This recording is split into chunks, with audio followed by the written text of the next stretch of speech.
नमस्कार, एनडीटीवी और गूगल की खास पेशकश वैक्सीनेट इंडिया लेकर हाजिर हैं। मैं हूं अदिति राजपूत।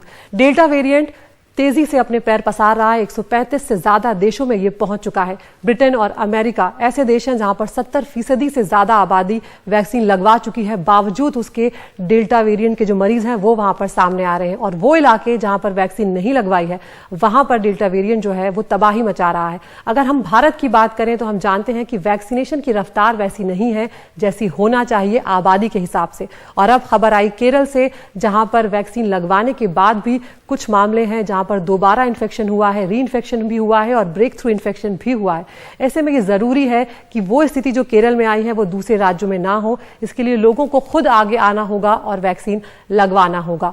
और इस सब के लिए ये भी जरूरी है कि हमें जागरूक होना होगा, हमें जानकारियां जुटानी होंगी, और इस सब में हमारी मदद करेगा गूगल। किस तरह से उसमें हम आपकी मदद करते हैं, आपको बताते हैं कि किस तरह से गूगल के जरिए आप जानकारियां इकट्ठी कर सकते हैं, खुद को जागरूक कर सकते हैं। आप टीका टाइप करेंगे गूगल में जाकर, उसके बाद आपको तमाम जो जानकारियां हैं वो यहां पर मिल जाएंगी। मैं आपको दिखाती हूं, यहां पर आप समझ सकते हैं किस तरह से जो 29% आबादी है वो पहली डोज ले चुकी है। और अगर हम बात करें दूसरे डोज की तो 8.5% आबादी है जिन्होंने दोनों डोज ले ली है। तो आप इससे अंदाजा लगा सकते हैं कि अभी बहुत बड़ी आबादी है जो बची हुई है। आप थोड़ा ही इसमें आगे बढ़ेंगे तो आप देख पाएंगे वो 5 वैक्सीन के नाम आ रहे हैं जो भारत में जिन्हें मंजूरी भी मिल गई है और जो चल भी रहे हैं। कोवैक्सीन है, कोविशील्ड है, इसके अलावा स्पुतनिक भी है जो पहले से ही दी जा रही है हमारे देश में, और अब मॉडर्ना की जो वैक्सीन है उसे भी मंजूरी मिल गई है, और जॉनसन एंड जॉनसन की जो वैक्सीन है उसे भी मंजूरी मिल गई है। यानी कि वैक्सीन की तादाद बढ़ गई है, तो इसमें हमको जो कमी महसूस हो रही है वो भी अब आगे उसकी भी दिक्कत नहीं आएगी। इसके अलावा आप वैक्सीन कहाँ मिल सकता है उसकी जानकारी भी हासिल कर सकते हैं। इस वक्त साउथ दिल्ली के इलाके ये आपको दिखा रहा है, क्योंकि हम उसी इलाके से आपको ये खबर दिखा रहे हैं। तो वहां के ये इलाके दिखा रहा है कि आप कहाँ जाकर वैक्सीन ले सकते हैं। छोटा सा आप टाइप करेंगे उससे आपको मिल जाएगा। लेकिन इस वक्त हम आपको एक वैक्सीन की इक्वेशन समझाने की कोशिश करते हैं कि अभी हमारे देश में स्थिति क्या है और क्यों जरूरी है कि हर्ड इम्यूनिटी पैदा हो, क्यों जरूरी है कि आप वैक्सीन लगवाएं।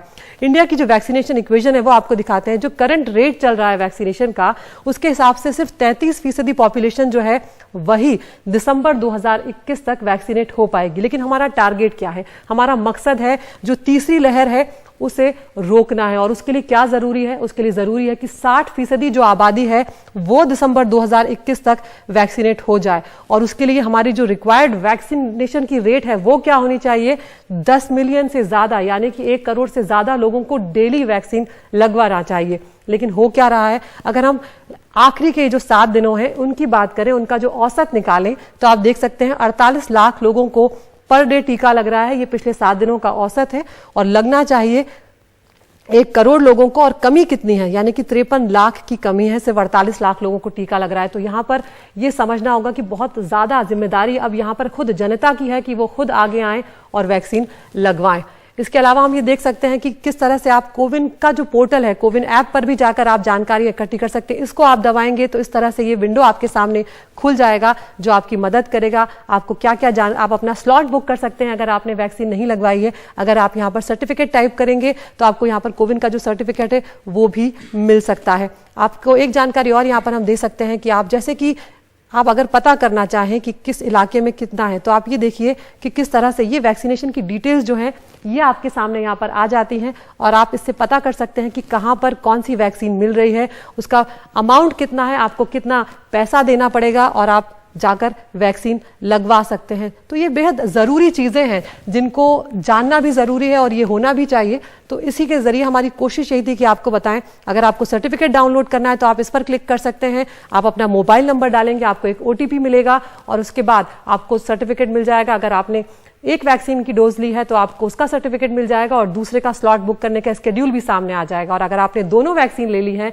तो वो भी सामने आ जाएगा। तो गूगल ये तमाम मदद आपकी करने के लिए हाजिर है, लेकिन आपको सिर्फ एक कदम आगे बढ़ना है और अपना स्लॉट बुक करिए अगर वैक्सीन नहीं लगवाया है, और जल्द से जल्द वैक्सीन लगवा लीजिए। देश का हर राज्य कोरोना की अलग अलग परिस्थितियों से गुजर रहा है। सबकी अपनी चुनौतियां, अपने तरीके हैं कोरोना से जंग लड़ने के। देश की राजधानी दिल्ली की स्थिति पर बात करने के लिए हमारे साथ जुड़ रहे हैं खास मेहमान, दिल्ली के स्वास्थ्य मंत्री सत्येंद्र जैन। सत्येंद्र जी, बहुत शुक्रिया, आपने वक्त निकाला हमसे बातचीत करने के लिए। सत्येंद्र जी, दूसरी लहर का कहर पूरे देश ने झेला, दिल्ली में भी दिक्कतें हुई। सबसे पहले मैं आपसे यही जानना चाहती हूँ कि कितनी तैयार है दिल्ली तीसरी लहर के लिए, कोरोना की रोकथाम के लिए? जो दूसरी लहर देश में आई थी, दिल्ली में ये तो चौथी लहर थी, ये बहुत ही भयानक लहर थी। अचानक बहुत तेज़ी से केसेस बढ़े थे। उससे काफ़ी सारी चीज़ें सीखने के बाद दिल्ली सरकार पूरी तरह से थर्ड, जो कि देश के थर्ड वेव कही जा रही है, दिल्ली में तो फिफ्थ होगी अगर आती है तो, उसके लिए हम पूरी तैयारी कर रहे हैं। दिल्ली के अंदर जो सबसे बड़ी चीज़ दिक्कत आई थी इस बारी, वो ऑक्सीजन की दिक्कत थी। तो ऑक्सीजन के लिए हमने 45 PSA प्लांट्स हॉस्पिटल्स में लगा दिए हैं और भी हम आगे बढ़ा रहे हैं। हमने एक बहुत ही एग्रेसिव पॉलिसी लेके आए हैं ऑक्सीजन के लिए, जिसके अंदर जो भी प्राइवेट प्लेयर्स भी हैं या कोई भी प्लेयर है, अगर वो अपने यहाँ पे PSA प्लांट लगाते हैं तो उसमें हम 20 लाख रुपए टन, लगभग 50% के करीब पैसा दिल्ली सरकार देगी कि अपने यहाँ पे कैपेसिटी लगाते हैं वो लोग। इवन स्टोरेज की फैसिलिटी अगर बनाते हैं तो 1 लाख रुपए टन LMO स्टोरेज टैंक लगाने के लिए हम एक्स्ट्रा देंगे सभी को, जो कि मतलब उसकी 60-70% के करीब कॉस्ट बन जाती है। उसका रीज़न ये है कि मान लो एक हॉस्पिटल में 10 टन की स्टोरेज कैपेसिटी है, तो 10 की बजाय वो 30 लगा ले, तो 30 लगाने में उसको ये ना लगे भाई मेरे काम नहीं आएगी, पर वो जिस टाइम पे अगर पेंडेमिक आता है उस टाइम पे स्टोरेज वो 2-3 दिन तक काम आएगी। इसी तरह से हमने टैंकर्स जो ऑक्सीजन बाहर से लेके आने के लिए टैंकर्स हैं, उसके लिए भी सब्सिडी का प्रोविज़न किया है और बड़े ऑक्सीजन प्लांट लगाने के लिए भी सब्सिडी का प्रोविज़न किया है। तो ऑक्सीजन के फ्रंट पर बहुत ही एग्रेसिव हमारी तरफ से काम चल रहा है। हॉस्पिटल बेड्स के लिए इस बार हमारे पास जब पीक था तो लगभग 22,000 बेड अवेलेबल थे, तो अभी हम 37,000 बेड्स की हम तैयारी दिल्ली में चल रही है हमारी। 6,000 बेड हमारे पास ICU बेड थे पिछली बारी, तो इसको हम 12,000 कर रहे हैं। ICU बेड्स को डबल कर रहे हैं, टोटल बेड्स को हम 22-23,000 से बढ़ा के 37,000 कर रहे हैं। यहाँ पर डॉक्टर सत्येंद्र, ये भी आपसे जानना चाहूंगी कि आपने बेड्स और ऑक्सीजन की बात की कि किस तरह की तैयारियां हैं, लेकिन अब स्कूल कॉलेज खोलने को लेकर क्या तैयारियां हैं, क्योंकि बच्चों को सुरक्षित रखना बहुत बड़ी प्राथमिकता होगी, कैसे वो सब आप योजना बना रहे हैं? इसमें देखिए स्कूलों को खोलने में ना, देखो सबसे ज़्यादा क्या होता है, जितनी कम एज है उतना रिस्क थोड़ा कम होता है, जितनी एज बढ़ती जाती है उतना रिस्क बढ़ता जाता है। स्कूलों में खोलने में वैक्सीनेशन बहुत इंपॉर्टेंट पार्ट है, बच्चों का नहीं, बच्चों के साथ जितने भी लोग टच में आते हैं, टीचर्स हैं, स्टाफ हैं, तो अभी दिल्ली सरकार पूरा उसको एज ए बहुत बड़े स्केल के ऊपर कोशिश कर रही है कि जल्द से जल्द उनको सबको वैक्सीनेट करा दिया जाए, ताकि स्कूल खोलने के टाइम पर हमारे को रिस्क मिनिमाइज हो जाए, कम से कम हो जाए। जी, सबसे बड़ी ज़रूरत सत्येंद्र जी इस वक्त वैक्सीन की रफ्तार बढ़ाने की है, और हम देख रहे हैं अभी कि 1 करोड़ से ज़्यादा लोगों को वैक्सीन जो है दिल्ली में लग चुकी है। क्या रणनीति है टीकाकरण को लेकर आपकी आगे, और क्या क्या चुनौतियों का सामना आप लोग कर रहे हैं? देखिएगा, दिल्ली के अंदर हमने वैक्सीनेशन का जो अपना कैपेसिटी अभी बना रखी है वो लगभग 3 से 4 लाख पर डे तक है। हम आसानी से 3 लाख तो मतलब बिना किसी एफर्टलेसली कर सकते हैं।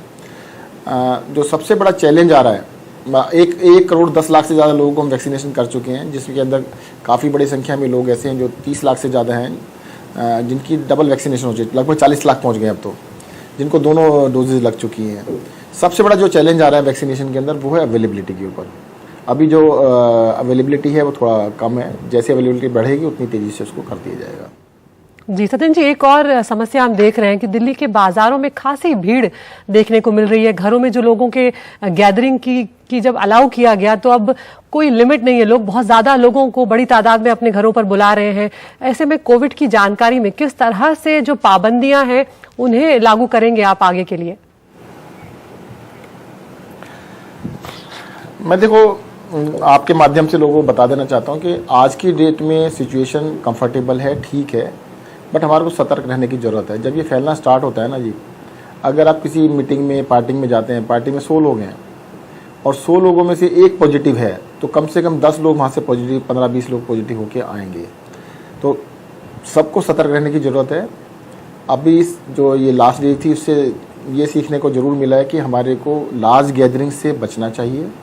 घर से बाहर जब भी निकलें तो मास्क सबको लगाना चाहिए, ये सबकी जिम्मेदारी है, और डिस्टेंसिंग का थोड़ा पालन करना चाहिए। और ये 3 छोटी छोटी चीज़ों से हम सीख ले लें तो शायद थर्ड वेव को आने से रोका जा सकता है।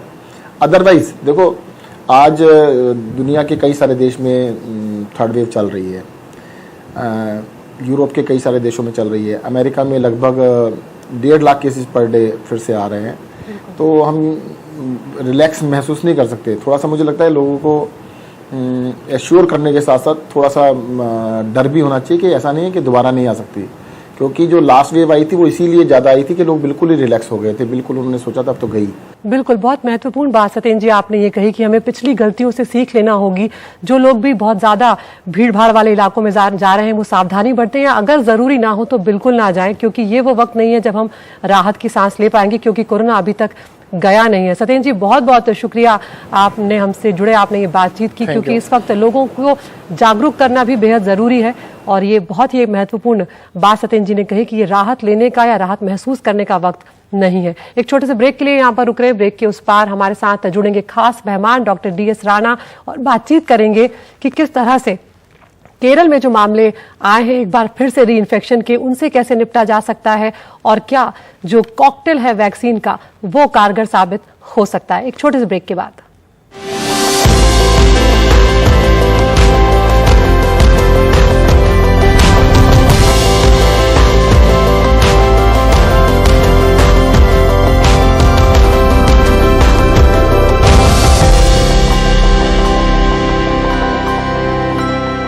इस वक्त हमारे देश में सबसे बड़ी जरूरत वैक्सीन लगवाने की ही है, क्योंकि अभी भी बहुत बड़ी आबादी है जो वैक्सीन नहीं लगवा सकी है, और जो वैक्सीन लगवाने में थोड़ा झिझक रही है उन्हें जल्द से जल्द आगे आने की जरूरत है, क्योंकि देश में अभी कोरोना का खतरा बना हुआ है। हमारे साथ जुड़ रहे हैं खास मेहमान डॉक्टर DS राणा है, सदस्य हैं कोविड टास्क फोर्स के। डॉक्टर राणा बहुत बहुत शुक्रिया, आपने वक्त निकाला हमसे बातचीत करने के लिए।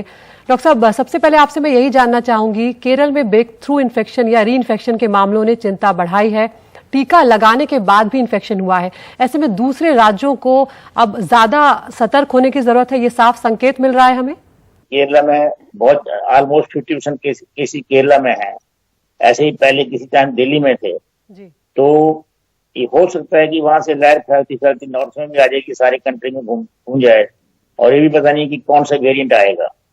तो लोगों को जो प्रिकॉशन है, जो गार्ड्स है, वो लो डाउन नहीं करने हैं, और हमें पूरी कोशिश करनी चाहिए कि सभी लोगों में जो हेसिटेंसी है वैक्सीन की वो नहीं होती है। एटलीस्ट वैक्सीन कुछ प्रोटेक्शन तो कुछ प्रोटेक्शन नहीं, जब ये भी एक्सपीरियंस हमारा कि इन्फेक्शन तो होता है वैक्सीन के बाद भी, पर एटलीस्ट जो सीवियरिटी ऑफ डिजीज है मेजॉरिटी ऑफ पेशेंट में बहुत कम होती है।